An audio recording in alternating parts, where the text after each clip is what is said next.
Can a few moments of stillness every day really impact your life profoundly? The answer is yes. So in 2018, I decided to embark on a meditation journey. And I will be honest with you, the reason why I was doing it was for money. And I'll tell you a little bit about that later. I really thought that meditation was the be all end all for me to get money, because at that time I was in an abusive marriage. I wasn't working. Actually, was I working? No, I was working. I was working, but I knew I didn't have enough to survive on my own. And so I started a side hustle. And that side hustle led me to meditation, because a lot of the people who were doing it were like, okay, well, if you want more money, you got to start meditating. So I can't even tell y'all my journey to meditation was like on some, oh, I'm just trying to pursue hope and healing shit. It really wasn't. It was on some like, can y'all just give me the coins? But this practice has profoundly shifted the entire landscape of my life and changed my life and been so good for me. And I want to tell y'all what these last like 8 years or so of meditation have done for me. First, let me introduce myself. My name is Grace Sander. I'm an actor. No, I'm not an actor. I'm not an actor at all. I'm an activist and a mental health advocate, a survivor advocate, a writer, a podcaster, and a mom. And this podcast is a hope-oriented storytelling space. It is a warm hug of solidarity from me to you, and a celebration of our resilience thus far and our desire to not only survive, but to thrive. Welcome to episode 25. First of all, can y'all even believe it? It's the 25th episode. Like, I read the other day that like a large percentage of podcasts never get past the third episode. And I was like, not to brag, but I want episode 25. I'm serious, y'all. Like, it feels like such a big accomplishment for me, because this podcast doesn't pay me. I'm still just doing this in the hopes and with the dream that this will be my full-time career. But right now, it's not paying me.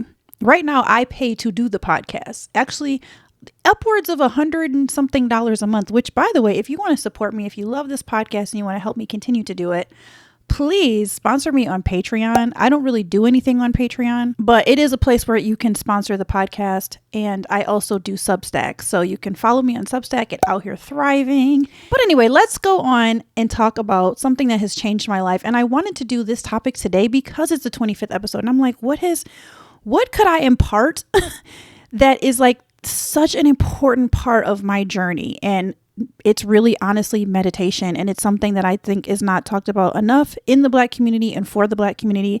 I feel like we're always kind of left out and left behind in conversations that are like really, really important. So I want to talk about this. Okay, so back to the story. So yeah, I was doing an MLM, and in the MLM, a few of the leaders were talking about how they came to make a lot of money. And one of the things that a lot of them said they started doing was meditating.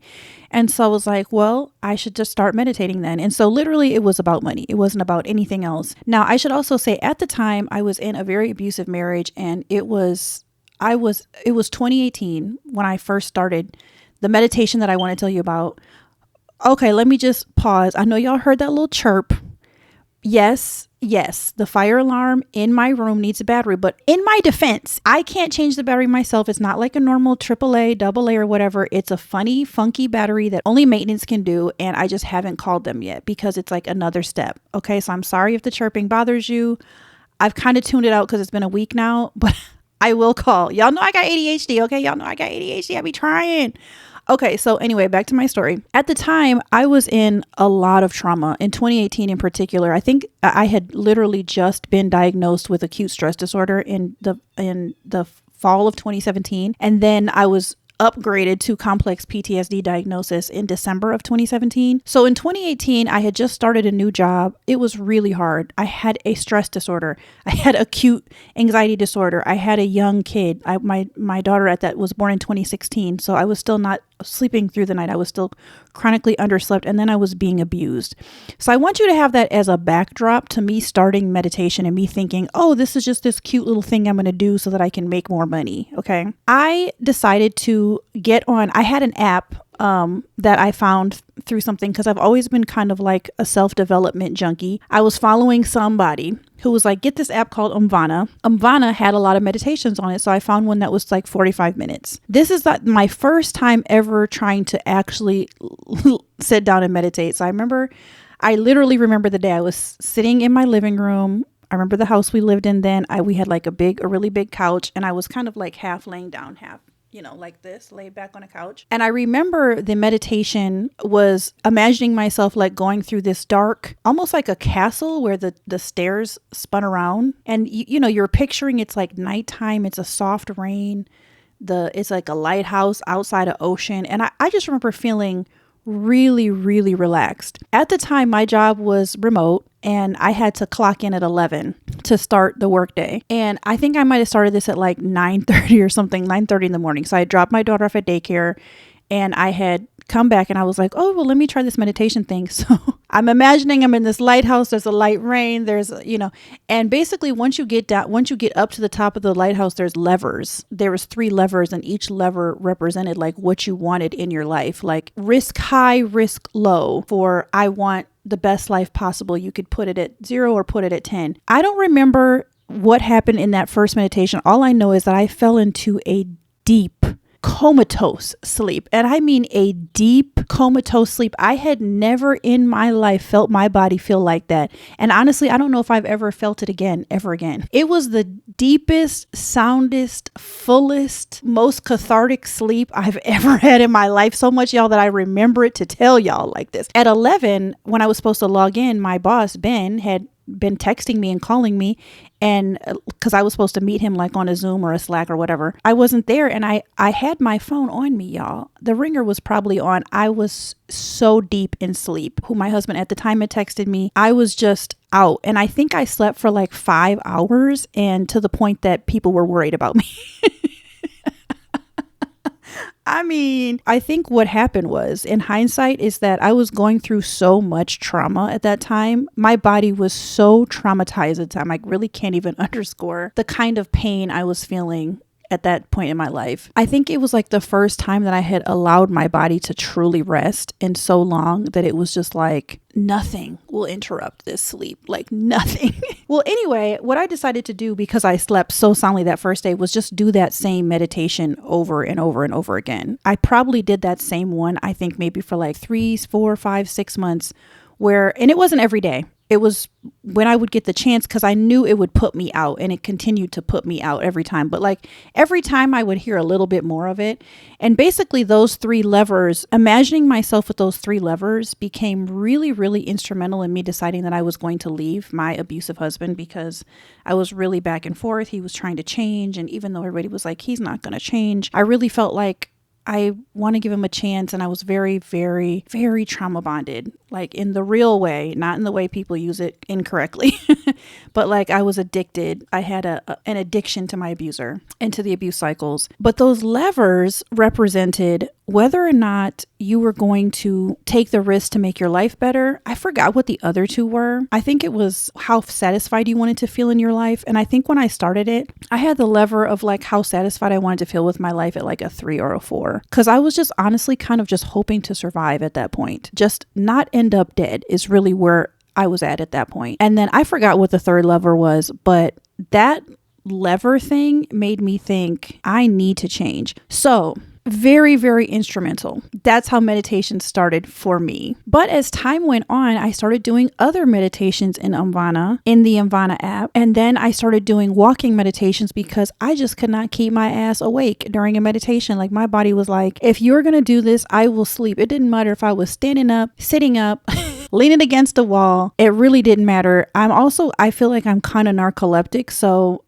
take heart if you're someone who's tried meditation and you're like, Grace, I just can't stay awake. Look, I'm basically a narcoleptic. Like I can't even really drive at night because I will fall asleep driving. I have held money, cash out the window probably like 30 times in my life to try to keep myself awake driving. Just like I've never been able to study for classes without falling asleep in the library, at Starbucks, at McDonald's, wherever I am. So y'all, I'm a sleeper. Okay. Your girl is a sleeper. I'm a napper. I can sleep anywhere. So meditation has become a real problem for me because my body just goes into shutdown mode. So if you're thinking, I can't do this, Grace, I'm too sleepy. Baby, you are not sleepier than me. You are not sleepier. No one can outsleep me. No one can outsleep me. Okay. So I will come back to my story with meditation because like I said, I've been on a 8-year, damn near 9-year journey with this. And I absolutely love meditation. But I want to just list a few things, just a few things that y'all have probably heard about, but it's still good to say. Meditation, number one, helps calm your nervous system. And if you've ever heard anything about healing, for those of us out there who I know this podcast is for people who are in a healing, a place of healing, okay?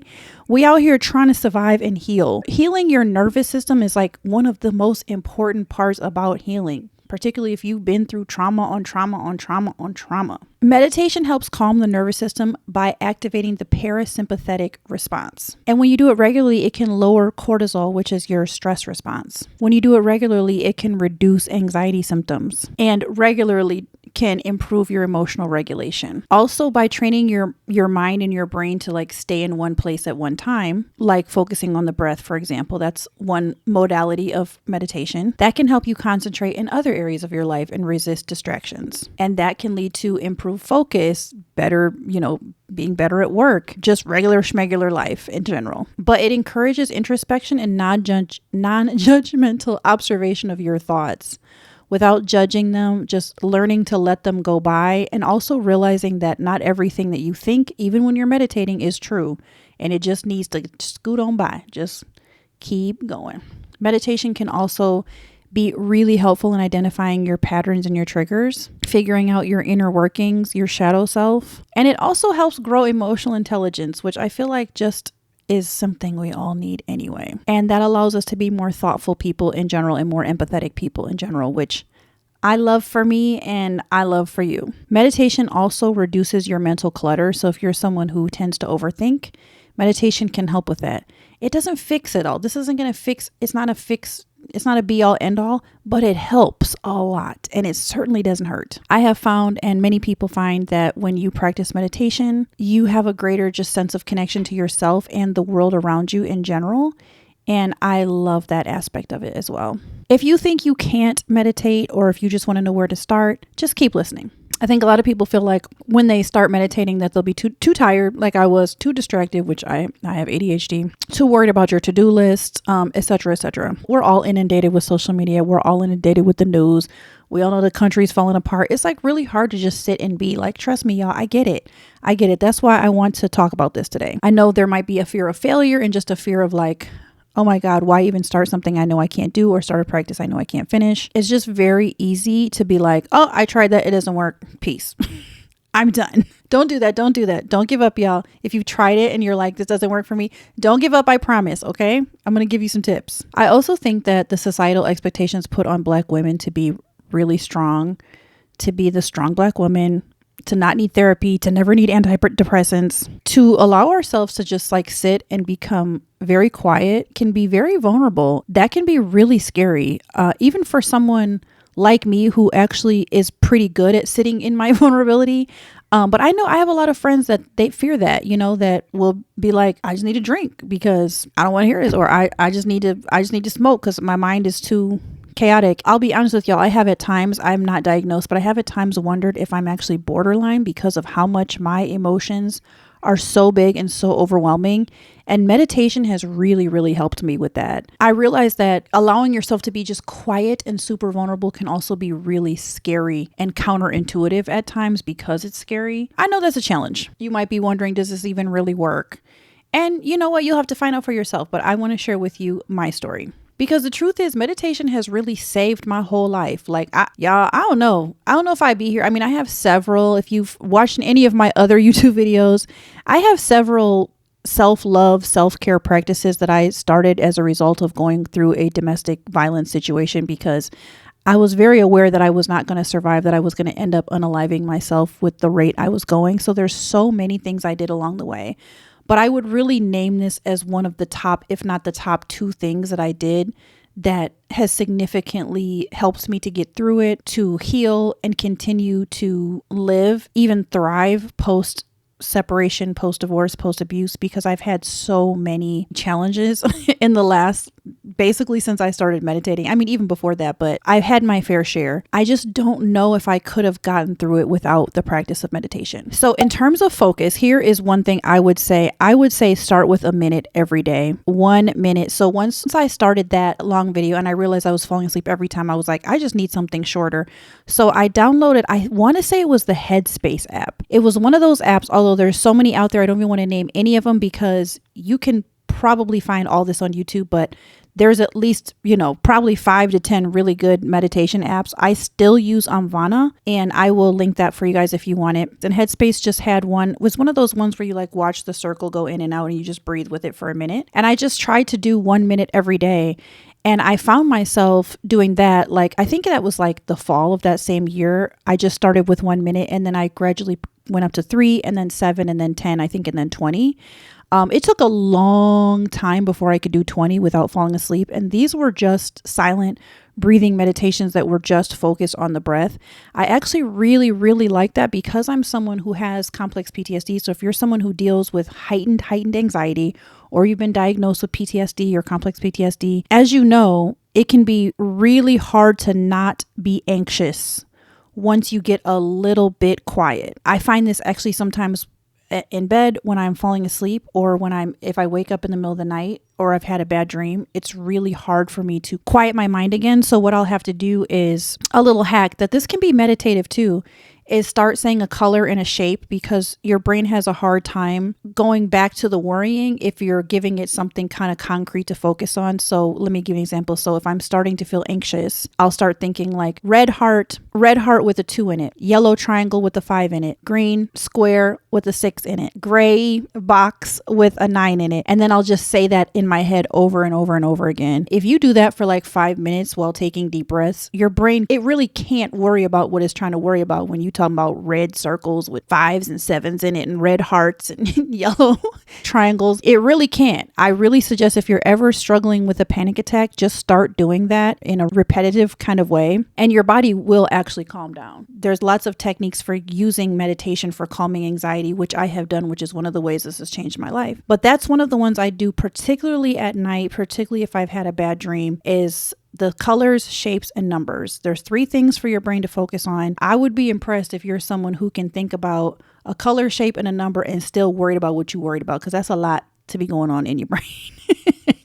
But anyway, so once I got to the point where I was doing breath work and all of that, somewhere around there, I forgot when, I think it might have been the fall of 2018. Y'all, I'm losing time now. My memory is bad, but somewhere around there, I got a different job working full-time for a library. And while I was at the library, I was able to take 15-minute breaks. So I started listening to a podcast. I feel like the name of the podcast is called the Daily Meditation Podcast, but I'm going to find the real name and I'll put it on the screen. And I would take a 15-minute break in the morning and in the afternoon, and I would listen to one episode because every episode was either 10 or 15 minutes. So I was doing walking meditation. Y'all, those were like the best. Those were the best 15 minutes of my day by far. I love that podcast. The guy's voice on it, for some reason, his voice was like so soothing to me, like just really, really soothing. I love his voice so much. I haven't heard that one in a really long time. It makes me want to go back to it. Guided walking meditations were so great for me. And I did that so many times because when I was working for the library, sometimes during the day, I had kind of a lot of idle time. And, if you're going through a hard marriage, if you're worried that your spouse is cheating on you, you're starting to be Inspector Gadget, plus just interacting and dealing with him in general. Like I said, it was a hard time. I was anxious a lot. I was having anxiety attacks and panic attacks a lot. And those 15 minutes, I really looked forward to it. No matter what the weather was, if it was snowing, y'all, if it was raining, cold, but when the sun was out, it was such a time. If I felt like it healed me a little bit every day that I was doing it. And all I was doing was walking and listening and just taking deep breaths. And that got me out of so many panic attacks. That and doing the deep breathing techniques throughout the day. That was kind of like my entry into it. And then I started using this other app, and I don't remember the name of the app because the library provided it for us for free. I think around COVID time. I don't even remember, y'all. The time is all just There was a white woman and a black man who you could choose from to lead the meditations. And the black man, I think his name was Asifway or something. He had the sexiest voice ever. Y'all, I was listening to that podcast, or not, wasn't a podcast. I was using that app to meditate so often just to hear Osifwe or whatever the hell his name was. I think I got up to like 400 and something hours on just that app. And I actually just opened up my Umvana app. I'm not sure if this reset, because I feel like this doesn't sound high enough. Y'all logged in with a different password, but like you can't see this, but it basically says, just for proof, it says 581 hours meditated on this app and 127 sessions completed. Now I know I've done way more than that. I've probably done 2,000 hours with this app and probably like 500 sessions, but whatever. My whole point in telling y'all that is that when I started this whole journey, I was laying down, I was falling asleep. I was doing walking meditations. I spent 3 months doing 1 minute to 3 minute to 5 minute daily trying to do daily, probably wasn't even doing every day. Then I was using the app just because the nigga had a sexy voice. Okay. And the daily meditation podcast, it's a dude, but his voice was just so soothing to me. Like I just felt like we were best friends. Like that's how much I love doing that app. I've continued to use Umvana. And then once I got into Bob Proctor, once I learned who he is, I started doing a Bob Proctor meditation. I've probably done that one. I'm not even kidding, like 100 times. It's an abundance meditation that Bob Proctor does. Over the last, I would say probably 4 years or so, my meditation has become more in depth as I've learned from more teachers and how to do new things. So I've done body scan meditations and then mindset meditations and just all different kinds. And then in the last few years, I got into Joe Dispenza meditations and started doing those because his is more his is very science backed. And I've bought meditations because I wanted the more bougie tailored meditations. A lot of times when I do meditation now, I do it in the morning. A lot of people say you should meditate in the morning or at night when your brain is more receptive to taking in the truths of what you're hearing. And so a lot of times in the morning when I wake up and I realize I'm sort of awake but not already awake, I just grab my phone, I turn on one and I set my phone down, put it under the pillow so it's like projecting through the pillow. And sometimes I do fall back asleep and that's fine. And then sometimes I go sit on my patio when it's warmer. So now it's spring, it's starting to get warm in Michigan. So I'll probably sit out there and I'll do just 15-minute silent meditations, nothing, just focusing on my breath. And I'd like to actually build that up. I probably could do higher now. What I want you to know over these last 7 or 8 years of this is that over time, meditation has constantly been there to heal me. Over time, meditation has constantly been there to get me through whatever trauma I was facing.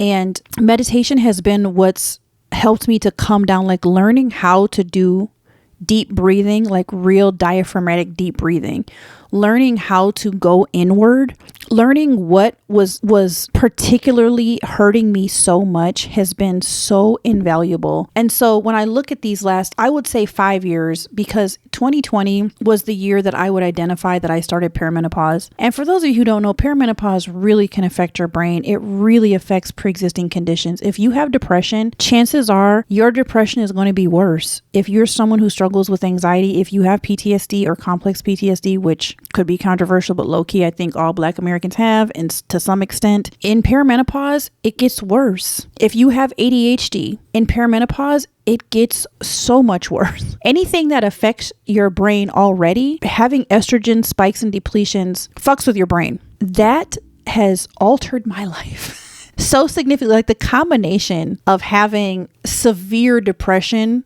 that got worse, severe anxiety that got worse, ADHD that was manageable for me my whole life became completely unmanageable since I would say 2020 or so, 2019, 2020. I haven't even been able to since 2022 to hold down a full-time job. It's been bad, y'all. It's been really bad. And I'm thinking back, what if in 2018, 2019, 2020, I had not started a meditation practice right as I was heading into perimenopause? I did not know how bad it was going to get. I had no idea how bad that my anxiety could get that much worse. I had no idea that my depression could get that much worse. I had no idea that I would become almost incapable of doing a basic to-do list, which honestly is really what happened in 2020 or 2019, 2020-ish when I started perimenopause. My ADHD, I realized this is not manageable anymore. I've had this my whole life, but I've been cool. Now I can't. enlightenment. And meditation is what has continued to be the foundational bedrock of me just being able to survive at a basic level, which really sounds really sad, but y'all, it's true.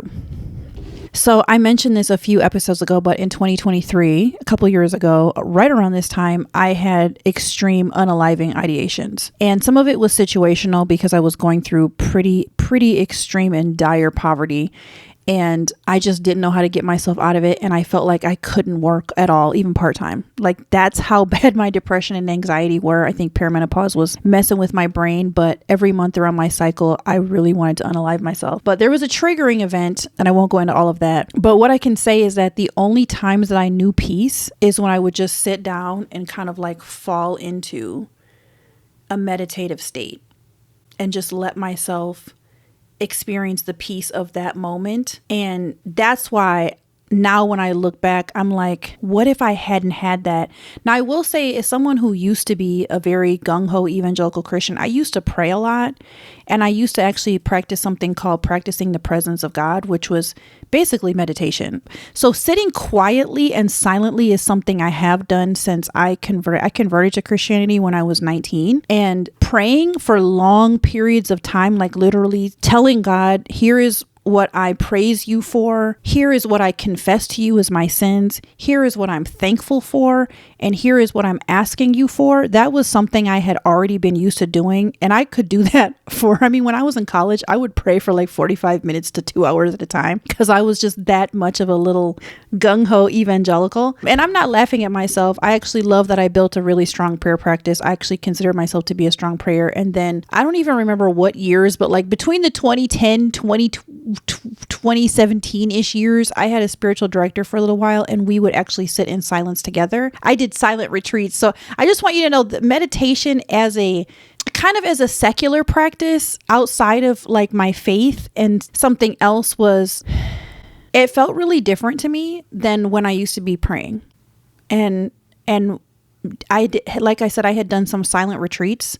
I did a retreat once where I didn't speak for a whole weekend. I went off to like a silent retreat center to literally not speak. We literally sat down and ate meals together and didn't say anything to each other. This was like 2012. And I had kind of gotten away from that when I went through a divorce, my first divorce. I was still praying, but not like nearly as long as I used to before. And it just felt really different. So I just want you to know, like, I did have some practice with silence, with mindfulness, with, pursuing serenity through connection to a higher being, which I had done before in prayer. And then these past 8 or 9 years, this has been more about connecting to myself, connecting to my body. And I really think there is a difference because when I was praying, it was more like a longing for something. I'm asking for something. It's about this relationship between me and God. And I feel like meditation right now is really, for me now, is really about the relationship with myself and learning to listen to myself, learning to hear my inner voice, learning to listen to my inner child, learning to identify my shadow self and what's, subterranean thoughts behind the actions that I'm doing every day. And it really is about connecting with myself and also teaching my body to calm down. And that feels like a very strong stated goal. Like, this is a goal of what I'm doing, is teaching my body that has PTSD and that is freaked out so frequently. For those of you who don't know me, like, I am freaked out so frequently, so often, so powerfully. I don't watch anything that has any tiny little bit of violence in it at all. If you walk by me and flick me, I'm going to jump and scream. I'm just like one of the biggest scaredy cats you'll ever meet, but I'm also very resilient. Whatever the case may be, meditation has taught me how to calm this all down once it gets started. That's why I would never say like, yeah, this has completely fully healed me, but it's also taught me a lot about calming my nervous system down. I think the biggest thing I want you to see is that meditation for me hasn't just been this dramatic, earth-shattering one moment. I mean, I think outside of that first time that I fell asleep on the couch for 5 hours in a cathartic state, I do think that was healing for my body in a big earth-shattering way. But other than that, it's been 1,000 little steps on a long ass journey of healing my body and teaching my body like you're okay and you're safe and there is not a bear around every corner. I am so much more attuned to my body now, my body's signals. One thing that my ex-therapist, my last therapist, used to say to me all the time is like, what is your body doing? Become aware of your body at all times. Every day, when you're on a date, when you're having sex, when you're brushing your teeth, when you're having breakfast, like what is your body telling you? And I feel like the practice of meditation helped me to really like hone in on that and really have a big understanding of like my body's warning signals that I've been ignoring all along. So that's been a huge, which is a big self-awareness thing, you know, and self-awareness leads to healing. So it's kind of like all on this journey. So for my sisters out here, y'all, I just really believe that meditation is a really powerful tool. I think it's one that's underutilized in the Black community, particularly for women, because we have these hormonal changes that are affecting our mood every month. And why not use every tool in the toolbox to try to help us to get through it? You know what I'm saying? So I'm wondering, what are your thoughts on meditation? Have you ever tried it before? What are your fears? You know, drop it in the comments. Let me know. Do you have any specific questions? This is just kind of like a big overview on meditation and how it's changed my life. But I would love to actually at some point get trained on how to lead meditation. I want to do meditation retreats. Like I really want to go ham on helping other experience like the kind of like peace and freedom that I've experienced from it. Meditation is really a journey of self-discovery, and I really pray that you go on it. This is one of the most important things that I really hope like my podcast does, is to help women, particularly Black women, because that's just where my heart is at, to help us really learn how to discover ourselves and heal from within and realize like we are the woman that we've been waiting for. We are the person that we've been waiting for. And honestly, that you really are worthy of peace. You're really worthy of a peaceful nervous system, a calm nervous system. And we're deserving of cultivating moments of peace in our life. And that's just not something that's like celebrated or shouted from the rooftops as much as it is like, go live your best life, go party, go get dick, go,